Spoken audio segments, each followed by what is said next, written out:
conversando con Marcos Teruggi, analista internacional, sociólogo y comunicador argentino, residente en Venezuela. Muy amigo de Mario Silva, vamos a mandarle por aquí un saludo a Mario Silva.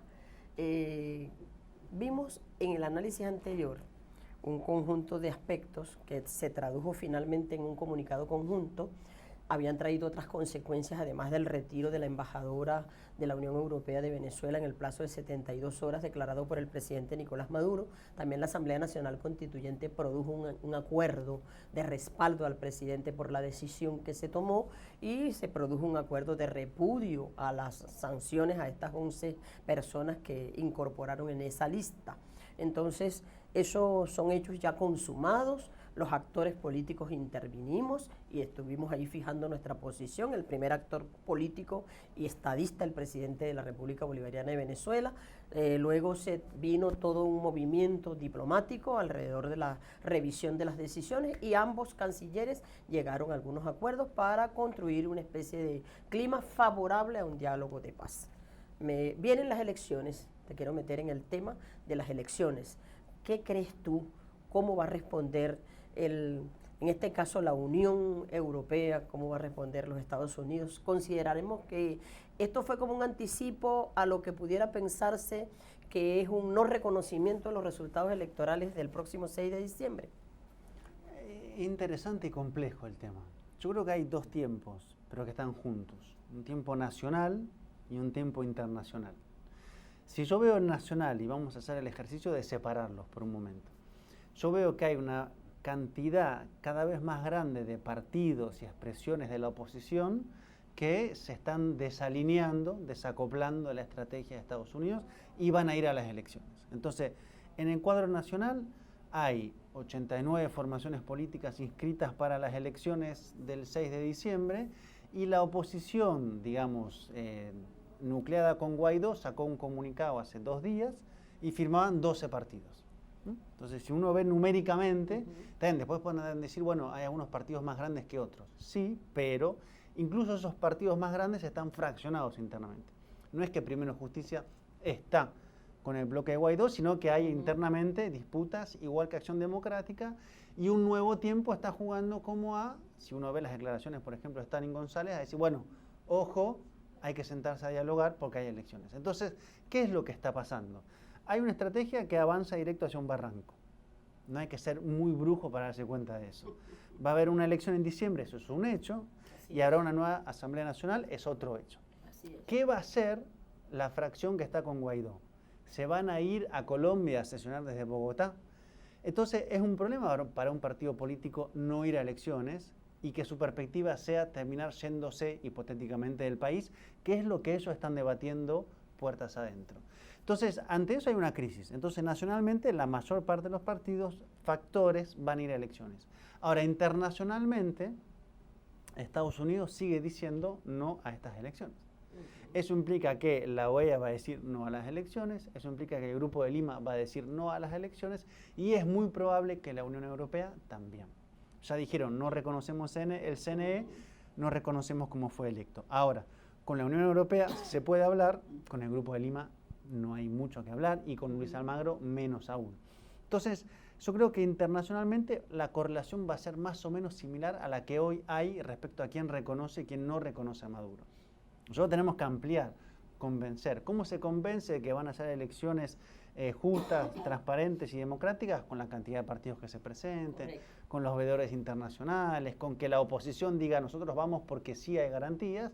Aún así, Estados Unidos, si su estrategia es no a las elecciones, apretemos el bloqueo, para estrangular, van a estrangular.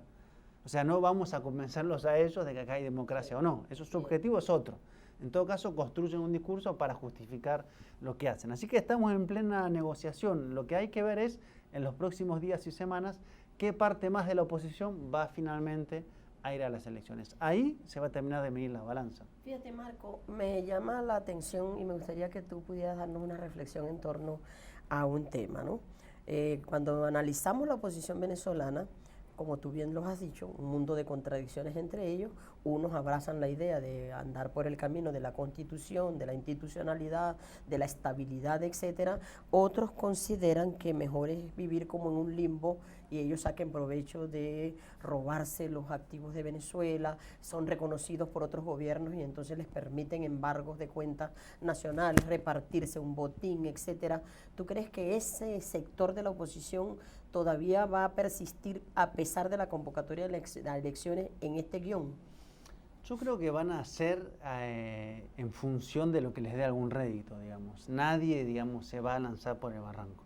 Entonces yo creo que son sectores incurables, o sea, si mañana hay una posibilidad de golpe se van a sumar, pero si ven que la orientación de mantenerse sin presentarse y terminar en una Asamblea Nacional absolutamente virtual, sesionando por Zoom, van a ir a elecciones. ¿Por qué? Porque además uno puede pensar en términos de las grandes figuras de los partidos, pero pensemos en términos de los dirigentes regionales. Sí. ¿Qué le ofrece su partido? No te presentás y entonces, ¿en qué hago política? ¿Cuál es mi rol como organización si no voy a elecciones? Me quedo en mi casa, promuevo un bloqueo que la gente no está de acuerdo. Entonces, es complejo incluso puertas adentro. Por eso los debates son interesantes en estas formaciones. Porque una cosa es desde Caracas, los que están conectados con los financiamientos internacionales, que además son mezquinos, porque no reparten, y otra cosa son los otros que dicen, bueno, pero entonces ¿para qué me quedo en este partido si no puedo disputar poder, si no hay recursos y no tengo que decirle a la gente? Porque yo no puedo salir en Venezuela a hacer política con el bloqueo. ¿Cuál es su propuesta como partido? Agudizar el bloqueo económico, porque eso nos va a traer una solución. Que además es una decisión que afecta a todo un pueblo, no afecta solamente a los chavistas, el bloqueo, ¿entiendes? Entonces, por supuesto, eso no es atractivo para su militancia. Y eso me parece que ha quedado muy claro, por ejemplo, con las últimas cosas. Lo de DirecTV, por ejemplo, para mucha gente fue como decir, bueno, sí es para todo el mundo. Sí es. Lo de CELE, que es un mecanismo de pago desde cuentas en Estados Unidos, para un sector opositor también. Entonces, cuando uno va sumando, lo de la gasolina fue ese debate. Claro. Sí a los barcos iraníes, no a los barcos iraníes. Entonces, lo que decían no, la gente decía, está bien, pero entonces, ¿cuál es su propuesta? Que nos quedemos sin gasolina porque ustedes quieren sacar a Maduro. Está bien, pero aún si yo quiero sacar a Maduro, todos padecemos la situación. Claro. Entonces, no es una propuesta política, es una propuesta de bloqueo, una propuesta de asfixia, que la puede hacer Donald Trump, la puede hacer Pompeo, pero no la puede hacer un dirigente local. Correcto. Entonces, ahí está la crisis política de la oposición. Y como hay muchos que vieron eso, dijeron, no, sentémonos y vayamos a elecciones. Yo voy a terminar ya este segmento, ya se nos acabó el tiempo. Quería que tú le dieras un mensaje final a los venezolanos y las venezolanas, pero estamos aquí, nos fuimos un poco a lo que es el escenario ya más local y producto de la coyuntura actual, que es el anuncio de elecciones, pero yo quería compartir...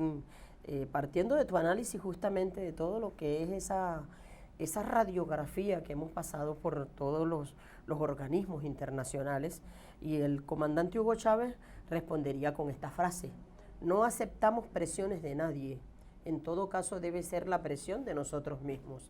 Tampoco presionamos a nadie porque respetamos la soberanía de todos los pueblos del mundo, de todos los gobiernos del mundo, y nos aferramos a un principio fundamental de lo que debe ser la autodeterminación de los pueblos, regla fundamental en las relaciones internacionales. El derecho a la autodeterminación y las próximas elecciones, tu mensaje para los usuarios y las usuarias. Bueno, el derecho a la autodeterminación habrá que pelearlo toda la vida, digamos, ¿no? O sea, nosotros nacimos liberándonos de un imperio y después vino otro imperio que fueron los ingleses y después los Estados Unidos. O sea, nuestra historia es una historia de lucha para poder existir, digamos. Eso es, y eso no va a cambiar hasta que este orden mundial tenga Estados Unidos donde está, y geográficamente no nos vamos a desprender de este lugar. Entonces va a ser una pelea permanente, y las elecciones es el mecanismo que hay para dirimir los conflictos, no hay otro. El otro, hemos estado cerca, implica un abismo absoluto en términos de confrontaciones, que se sabe cómo empiezan, no se sabe cómo terminan. O sea, hay tapas que no hay que abrir, las cajas de Pandora que quiere abrir la oposición y los Estados Unidos no hay que abrirlas, hay que canalizar por las elecciones. Eso es el mecanismo central. Me parece que eso es lo que piensa la mayoría de la gente en Venezuela. Excelente. Marcos Teruggi, muchísimas gracias por haber venido hoy a Junto al Pueblo.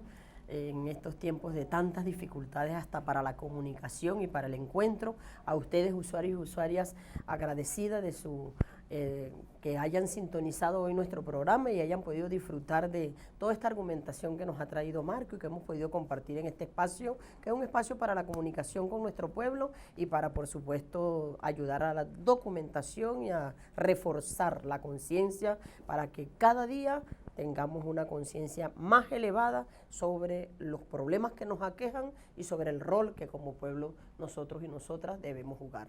A ustedes, usuarios y usuarias, gracias por su sintonía y les invitamos para el próximo miércoles, como de costumbre, a disfrutar una nueva emisión de Junto al Pueblo y por ahora continúen entonces disfrutando de la programación de ANTV, La Señal del Pueblo Legislador.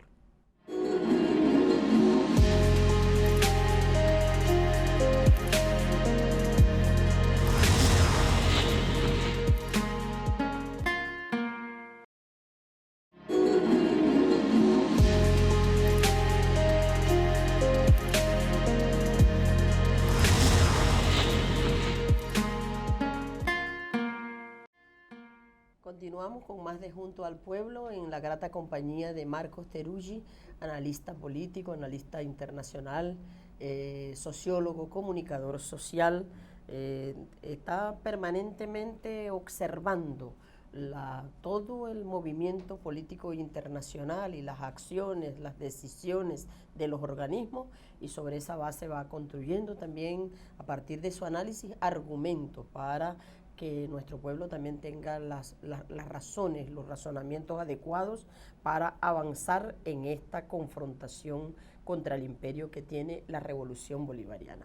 Te decía, Marco, fuera de cámara, de toda la historia de sanciones o de decisiones que ha tomado la Unión Europea.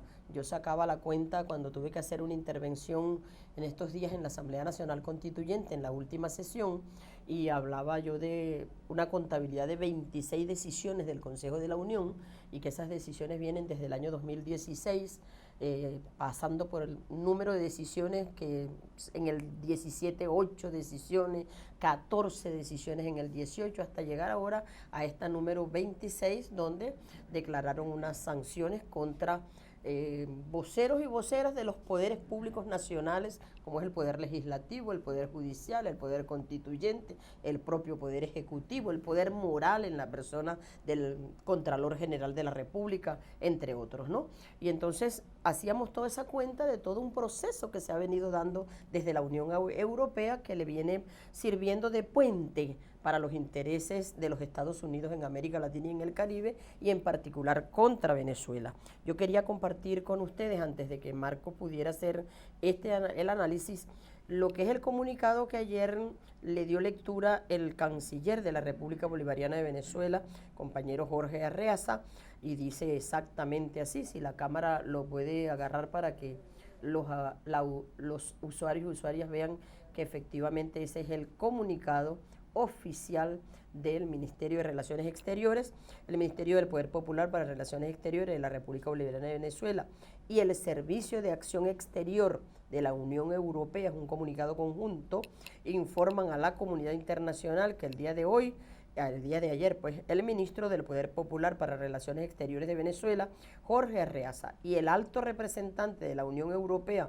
para Asuntos Exteriores y Políticas de Seguridad, Josep Borrell, sostuvieron una conversación telefónica en la que coincidieron en la necesidad de mantener el marco de las relaciones diplomáticas, especialmente en momentos en los que la cooperación entre ambas partes pueda facilitar los caminos del diálogo político. En consecuencia, el gobierno venezolano decidió dejar sin efecto la decisión tomada el pasado 29 de junio de 2020, mediante la cual se declaró persona non grata a la embajadora Isabel Brichán Pedrosa y jefa de la delegación de la Unión Europea en Caracas. Ambos acordaron promover los contactos diplomáticos entre las partes al más alto nivel en el marco de una cooperación sincera y de respeto al derecho internacional. Caracas y Bruselas, 1 de julio del año 2020. Aquí está la posición oficial, un comunicado conjunto, un acuerdo y que por supuesto se tradujo en un resultado. Me gustaría tu comentario en torno a este contexto. Bueno, primero me parece bien que haya un llamado, que haya un acuerdo y que se desescale, digamos, ¿no? Estamos en un momento a pocos meses de las elecciones, es necesario mantener canales abiertos, diálogos abiertos. La Unión Europea, como bien decíamos, termina jugando con Estados Unidos en los momentos más difíciles, o sea, donde tendría que jugar para otro lado, pero es un interlocutor, digamos, importante, ¿no? Es de hecho un posible contrapeso dentro de lo que son las relaciones internacionales hoy para Venezuela y en general para América Latina. Entonces hay que tener paciencia, hay que tener pulso para tensar y abrir diálogo de nuevo, o sea, hay que ser como flexible sabiendo a qué juegan, sabiendo con quién se está interactuando, pero digamos también entendiendo que a veces no es bueno tener todos los frentes de peleas abiertos y después entendiendo algunas cosas. Por ejemplo, la Unión Europea sigue teniendo en gran parte una lógica, diríamos, colonial. ¿Qué quiero decir con esto? La agenda hacia América Latina la conduce centralmente España, ¿no? Dentro de la Unión Europea, cuando se plantean los puntos, España, por su pasado colonial, es el que va llevando ese tiempo. Dentro de España, ese tiempo lo lleva el Ministerio de Relaciones Exteriores, que es uno de los pilares centrales del Estado, y ahí está conducido por los sectores más conservadores, digamos, ¿no? Borrell era una pieza tal vez un poco más progresista. Ahora, ¿qué margen tiene o qué voluntad tiene Borrell como canciller de la Unión Europea, siendo, digamos, bastante conservador dentro de su progresismo, para plantear otro tipo de política hacia Venezuela? ¿Quiere hacerlo? ¿No quiere hacerlo? Bueno, eso es el interlocutor que existe. Yo creo que, digamos, dentro de lo que hay en Europa es mejor que lo que ha tenido como política exterior Francia, o ni hablar lo que ha tenido Gran Bretaña, digamos, ¿no?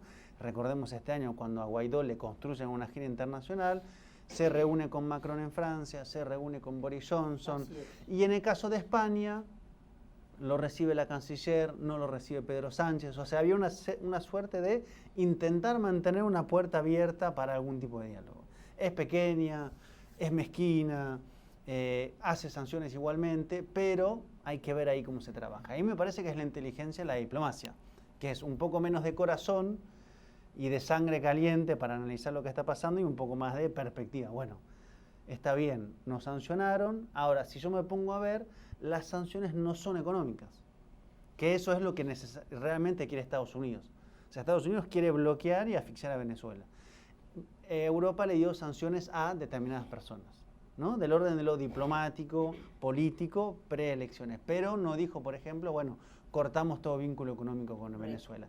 Eso sí hubiera sido un paso mucho más fuerte dentro de esta lógica de bloqueo. Claro, es una posición también calculada, ¿no? También la Unión Europea está, por un lado, sirviendo a los intereses imperiales y lo hace desde una especie de simulacro, ¿verdad? Pero al mismo tiempo también calcula, porque no puede, así como nosotros tampoco podemos mantener todos los frentes de confrontación abiertos, ¿verdad? También ellos saben que hay una abierta violación al derecho internacional, a los principios del derecho internacional. Incluso hubo llamados de la propia Unión Europea en un momento determinado, donde le dijo a los Estados Unidos, oye, que le bajara 2 al tema del injerencismo. No sé si tú lo recuerdas, y lo asumieron con gallardía. Entonces, pero están como en ese péndulo de allá y de acá, que uno entiende que no son alianzas orgánicas y que esas alianzas pueden obedecer a otros intereses, y por supuesto el gobierno bolivariano ha dado muestras de madurez. Me gustaría tu opinión en torno a eso en el minuto que nos queda, del cálculo político apropiado, lo está haciendo, de practicante de la diplomacia de paz y de reivindicar el respeto a los principios generales del derecho internacional. No se está pidiendo nada extraordinario, se está pidiendo lo que es normativo en el campo del derecho internacional. Sí, el problema es que ese derecho es extraordinario, o sea, fuera de lo ordinario. Si uno recorre la política exterior de Estados Unidos o de Europa, lo que más se va a encontrar es que ese derecho es amoldado según intereses económicos. O sea, la última invasión a Libia está ahí y todo el mundo mira para otro lado, y ahora hay un escenario todavía más complejo abierto, y Afganistán, e Irak, y Siria. O sea, en realidad ese es el modus operandi de la política exterior de las grandes potencias. Sí. El bloqueo a Cuba está ahí.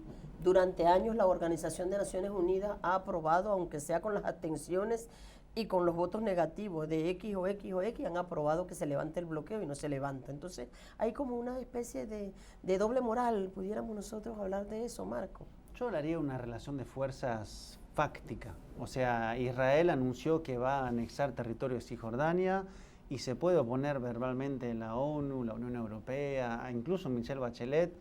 Y si hay correlación de fuerza y Estados Unidos le da la luz verde para empezar a anexar ilegalmente, lo van a hacer, digamos. Entonces, ¿hasta dónde llega la diplomacia? ¿Hasta dónde tiene alcance? ¿Hasta dónde esa diplomacia es en realidad correlación de fuerzas? ¿Hasta dónde algunas potencias pueden hacer lo que quieren o ya no tanto? O sea, hace 20 años sí, Estados Unidos podía hacer lo que quería, hoy hay otros actores que le pueden poner algunos límites.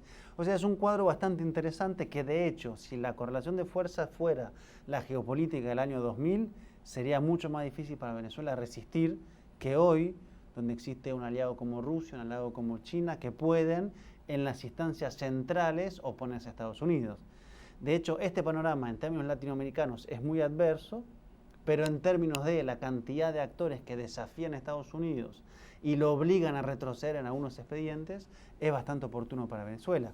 Y creo que la política exterior venezolana ha leído con mucha claridad eso, y de hecho, imagino que está siguiendo el tema de los 4 otros barcos iraníes que están viniendo, y como Estados Unidos se está midiendo. Dijeron, bueno, una vez sí entraron, pero otra vez más van a entrar a Venezuela. Entonces están viendo si hacen a través de un juzgado una decisión para que no puedan entrar, pero después entramos a lo fáctico. ¿Y cómo los vas a detener? Entonces, bueno, estamos en esa tensión, es un filo muy complicado. Lo más importante aquí es que entendamos nosotros ese panorama, cómo se maneja la escena internacional, el orden mundial, los intereses económicos, cómo se manejan.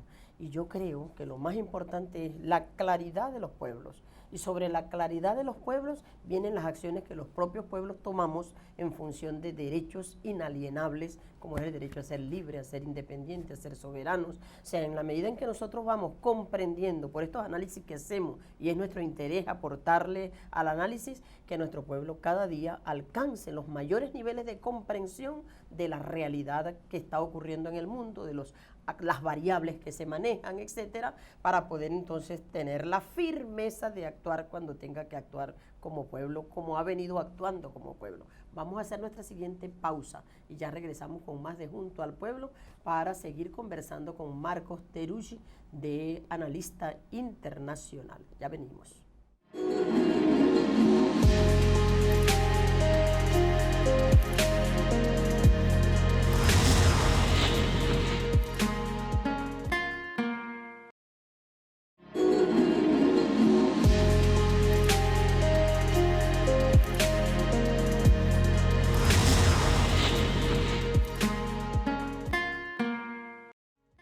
Bueno, ya de vuelta con nuestro invitado de hoy para un tema muy actualizado en Venezuela durante mucho tiempo, que es el tema del injerencismo. Lo tenemos europeo, lo tenemos norteamericano, lo tenemos incluso latinoamericano, cuando vemos grupos de países que se aglutinan en torno, por ejemplo, a ese grupo de Perú, ¿verdad? Que nosotros denominamos el grupo, ¿cómo fue que lo llamamos nosotros a ese grupo? El grupo de Lima, y bueno, el injerencismo desatado, pues, contra el proyecto bolivariano, producto de todo un esfuerzo que hace el imperialismo norteamericano, que es el que busca desmontar el proyecto bolivariano, precisamente para ganar estados satélites que puedan replicar sus propósitos y que por supuesto puedan contribuir al proyecto de desmontaje de la revolución bolivariana. Se trata de Marco Teruggi. Marco Teruggi es un joven de apenas 36 años que vive con nosotros en Venezuela. Te voy a pedir que te retires el tapaboca para que te sea más cómoda la comunicación y por supuesto que se cumplen con las normas, pues que todos estamos ahorita más en privado y podemos perfectamente que fluya la comunicación. Marcos Teruggi es un joven de 36 años, es sociólogo, es comunicador social también, es activista del movimiento social, es de nacionalidad argentina y vino con nosotros aquí unos días antes del fallecimiento del comandante Hugo Chávez, por ahí por el mes de enero. Y bueno, a mí me gustaría que Marco, que además trabaja con algunas agencias de noticias, algunos medios de comunicación, es un militante de la comunicación, pero es un analista político, además tiene como profesión la sociología, y Marcos, por supuesto, siempre los que lo recordamos, lo vemos en algunas ocasiones con Mario Silva allá en La Hojilla, compartiendo el análisis político que hace Mario de manera permanente en su programa, y Marcos es un invitado casi permanente allí. Y de verdad que nos gustan mucho sus análisis y nos gustaría que hoy pudiéramos conversar sobre este tema. Fíjate, Marco, para iniciar contigo, recientemente nosotros tuvimos una presencia marcada del injerencismo. ¿Cómo es el injerencismo? ¿Cómo se manifiesta ese injerencismo?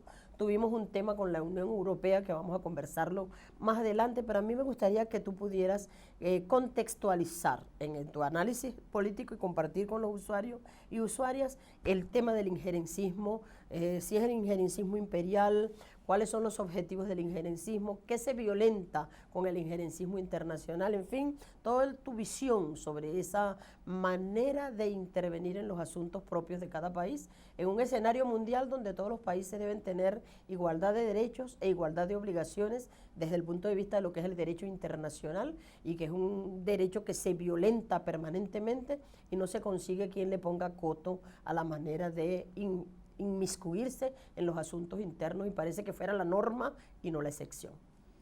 Bueno, primero que nada, muchas gracias por la invitación, muy contento de estar acá, primera vez que estoy en este canal, y para charlar un tema muy complejo, muy extenso, y que tiene cosas nuevas y cosas conocidas.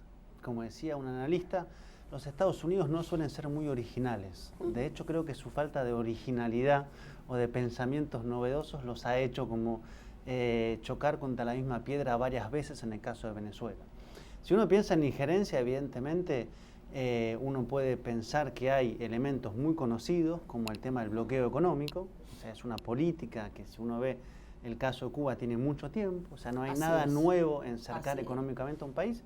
Incluso si uno piensa en siglos atrás, cuando uno asediaba a un enemigo, lo que hacía era rodearlo para que no tuviera abastecimiento de alimentos. Esto es como el ABC de cómo hacer para que se rinda a otra persona, otro país en este caso.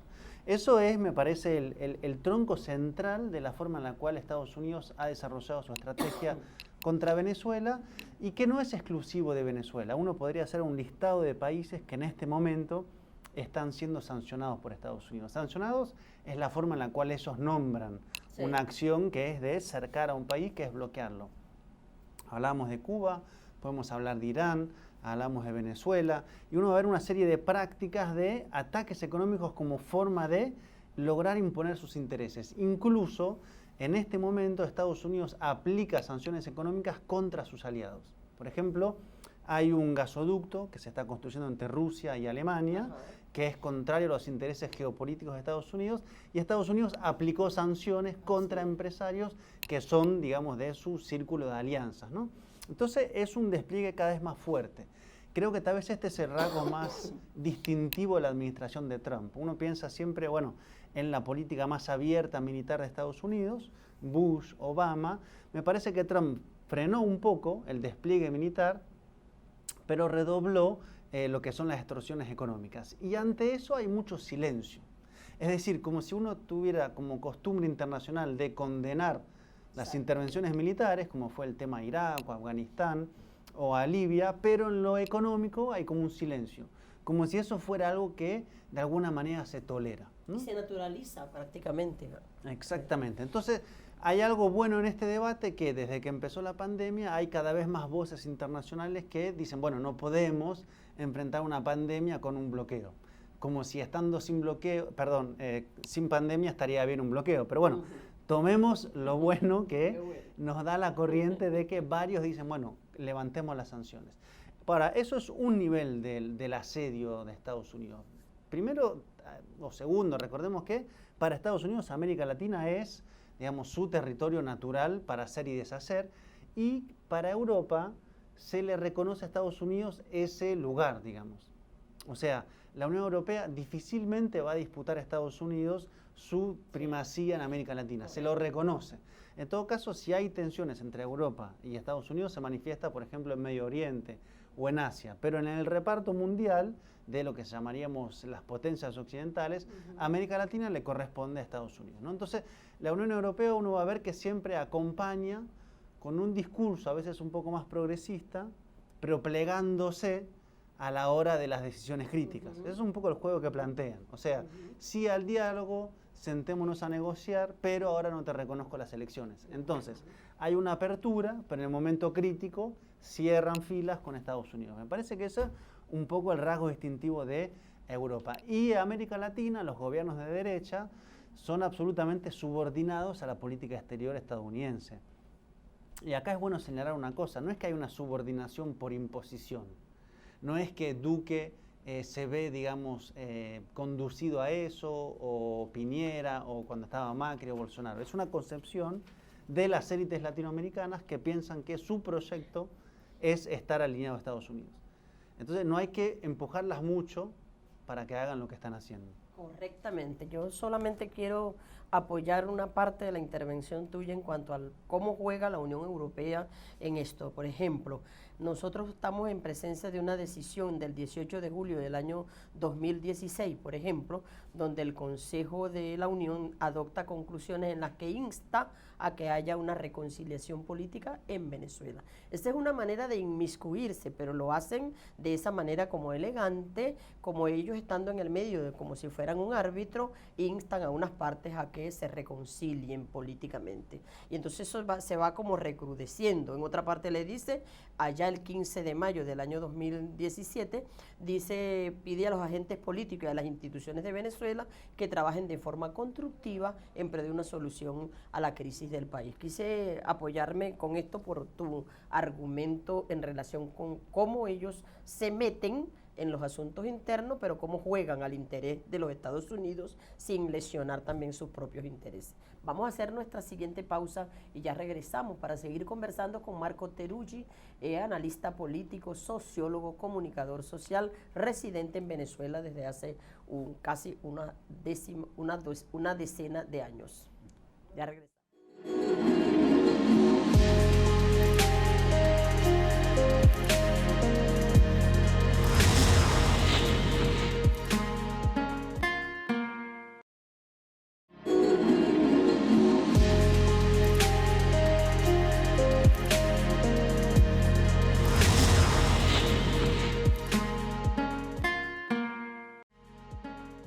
Buenas tardes, tengan todas y todos bienvenidas y bienvenidos a esta nueva emisión de su programa Junto al Pueblo por ANTV, la señal del pueblo legislador.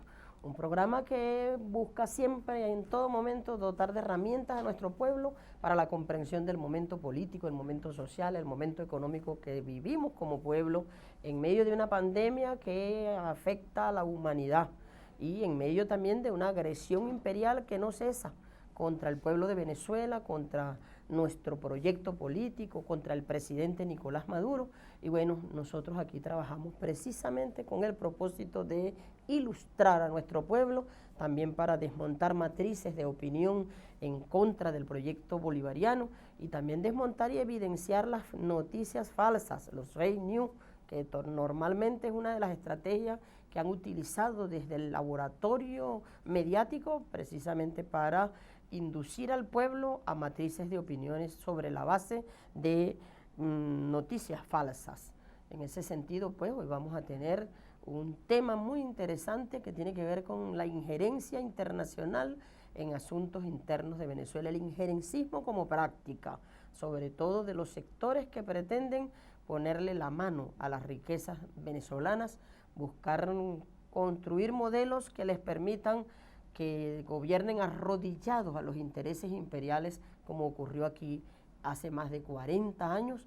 Por supuesto, modelo que revertimos, y esa reversión del modelo nos ha costado precisamente ser víctimas de los ataques de los cuales hemos sido víctimas, pasando incluso por el magnicidio en grado de frustración contra el presidente Nicolás Maduro, proveniente del propio seno del imperio y del laboratorio de la conspiración internacional. Antes de iniciar nuestro segmento de entrevistas, como de costumbre, vamos a compartir con ustedes las efemérides de estos días, Me voy a permitir retirarme el tapabocas para que fluya un poco más la comunicación con ustedes y vamos a iniciar con las principales efemérides de la semana.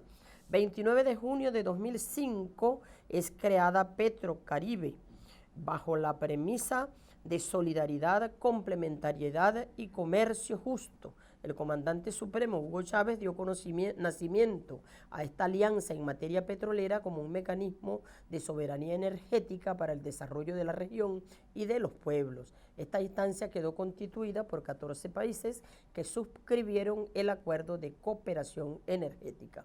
29 de junio del año 2003 nace el Frente Francisco de Miranda, fundado en La Habana, Cuba, por los comandantes Hugo Chávez y Fidel Castro Ruz. Esta organización política antiimperialista fue concebida ante la necesidad de formar ciudadanos y ciudadanas comprometidos y comprometidas con la sociedad a fin de generar cambios culturales profundos, fundamentalmente en la lucha por erradicar la pobreza y alcanzar la justicia social.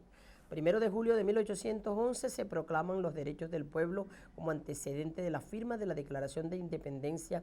Este acto se realizó en el Supremo Congreso de Venezuela y en su primer artículo establece que la soberanía reside en el pueblo y el ejercicio de ella en los ciudadanos y ciudadanas con derecho a sufragio por medio de sus apoderados legalmente constituidos.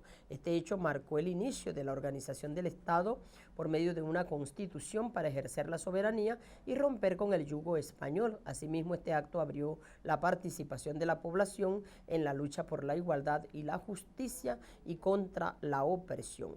1 de julio del año 2003 también se creó la misión Robinson, hace 16 años por instrucciones del comandante Hugo Chávez, y como parte de las alianzas entre Cuba y Venezuela en materia educativa fue creado este programa social que recibió el nombre en homenaje al pedagogo venezolano Simón Rodríguez, conocido durante su exilio con el nombre de Samuel Robinson. La eficacia de esta misión fue reconocida por la UNESCO y convirtió a Venezuela en territorio libre de analfabetismo.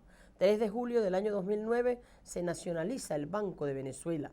Tras un acuerdo entre el Gobierno Nacional y el Grupo Santander de España, nuestro país nacionaliza esta importante institución con la idea de darle mayor fuerza al sistema bancario público nacional y poder impulsar aún más las políticas de desarrollo económico y social. Tras su nacionalización, esta institución financiera evidenció un crecimiento exponencial, alcanzando 13.500.000 clientes en solo unos meses y en la actualidad se posiciona en el primer lugar de la banca nacional. Estamos hablando del Banco de Venezuela. 4 de julio de 1973 fue fundada la Comunidad del Caribe, CARICOM. Esta organización, integrada por 15 naciones caribeñas, entre las que se encuentra Venezuela, tiene entre sus principales objetivos promover la integración económica y cooperación entre sus miembros, coordinar la política exterior y la colaboración de campos como la agricultura, la industria, el transporte y las telecomunicaciones de dichos países, así como asegurar que los beneficios de la integración se distribuyan equitativamente. 5 de julio de 1811 se firma el Acta de Declaración de Independencia. En dicho documento, redactado por Juan Germán Rocio y Francisco Isnardi, se expone de manera formal la decisión de las provincias pertenecientes a la Capitanía General de Venezuela de declararse independientes de la Corona de España. Esta declaración constituye un elemento central en nuestro proceso de independencia desde el punto de vista político y jurídico para iniciar una etapa de desvinculación con la política monárquica impuesta desde España por más de 3 siglos. 5 de julio del año 2013, la almiranta en jefa Carmen Meléndez es nombrada ministra de Defensa, siendo la primera vez en la historia de nuestro país que una mujer obtiene el cargo de ministra de la Defensa de Venezuela y el más alto cargo de la Fuerza Armada Nacional Bolivariana. También Carmen Meléndez se convirtió en la primera mujer gobernadora del estado Lara electa a través del voto popular. Qué orgullo en nombre de las mujeres venezolanas, de las mujeres organizadas, nosotros poder tener una efeméride como esta que da cuenta de cómo la revolución bolivariana ha visibilizado y ha potenciado el rol de la mujer en todo el proceso de desarrollo nacional desarrollo político, desarrollo económico, desarrollo social, ocupando mujeres en el país altas magistraturas como la presidencia del Tribunal Supremo de Justicia, como la presidenta del Consejo Nacional Electoral, como la presidencia de la Asamblea Nacional, como las vicepresidencias de la Asamblea Nacional Constituyente, bueno, ministras, mujeres en altos cargos de responsabilidad política y social en el país, y bueno, jefas de poderes públicos. Pueden pocos países en el mundo exhibir esta potencialidad de la mujer venezolana y este reconocimiento que la mujer venezolana ha tenido durante estos 21 años de revolución. Bueno, hemos concluido de esta manera las efemérides de hoy.